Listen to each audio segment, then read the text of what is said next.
Bonjour à tous. Aujourd'hui, nous sommes au troisième jour de notre voyage. Après avoir connu l'énergie masculine, puis l'énergie féminine, notre couple intérieur est prêt à créer et à féconder et à donner naissance à un enfant. C'est l'énergie 3, l'énergie de la joyeuse, du joyeux. Dans cette belle énergie qui va vous accompagner toute la journée, nous sommes en lien avec la couleur jaune, comme ce petit canari. Un jaune joyeux, pétillant, un jaune qui a envie de rire, qui a envie de s'exprimer. Car dans cette énergie 3, nous sommes bien en lien avec la notion de communication créative.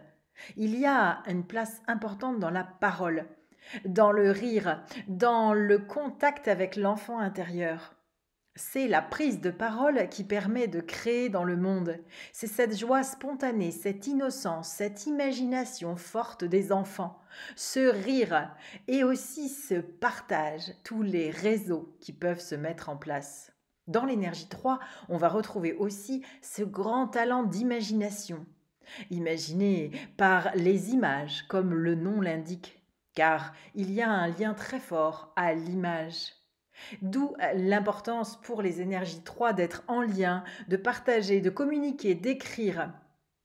C'est ainsi qu'ils sont en joie. C'est une énergie légère, émissive. Les petits 3 qui utilisent cette énergie de façon intense et positive sont des petits rayons de soleil. Ils offrent autour d'eux cette belle énergie. Ils deviennent des relais entre les uns et les autres. Ils aiment la fête, les festivités, ils aiment la légèreté. On trouvera notamment des talents d'animateurs. La fratrie est très importante pour eux, ce lien aux frères et sœurs dès le début de leur vie, et aussi à l'amitié. C'est en communiquant qu'ils guériront leur karma, et ils auront une vie alors joyeuse, aisée, productive. Nous sommes dans le monde des contes, de la fécondité des belles histoires. Alors, allons lire le mantra de la journée 3. Vous pouvez l'écrire et il pourra vous accompagner pendant toute la journée. Aujourd'hui, je reconnais et accepte dans ma vie l'énergie du 3. J'ai une confiance totale dans l'expression divine qui me traverse. Cela me conduit à montrer ma véritable image sensible. Mes talents apparaissent au grand jour. Je les reconnais comme des cadeaux divins et désire sincèrement les partager. J'accède ainsi au sentiment de joie qui me libère de mes craintes. La parole correcte peut sortir de ma bouche pour une saine communication. J'adopte l'énergie de mon enfant intérieur qui me permet la juste rencontre avec les enfants. Je rayonne la joie du 3. Alors, que faire dans ces journées 3 de façon très pratique et rationnelle?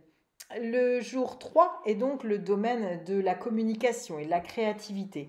On peut prendre vraiment ces journées pour tout ce qui est rendez-vous, courrier, téléphone, parler, communiquer, échanger. On peut aussi inviter chez soi ou se faire inviter. Faciliter la convivialité. On peut aller à des spectacles ou créer son propre spectacle. Et prendre conscience de notre enfant intérieur avec son immense joie et sa grande créativité.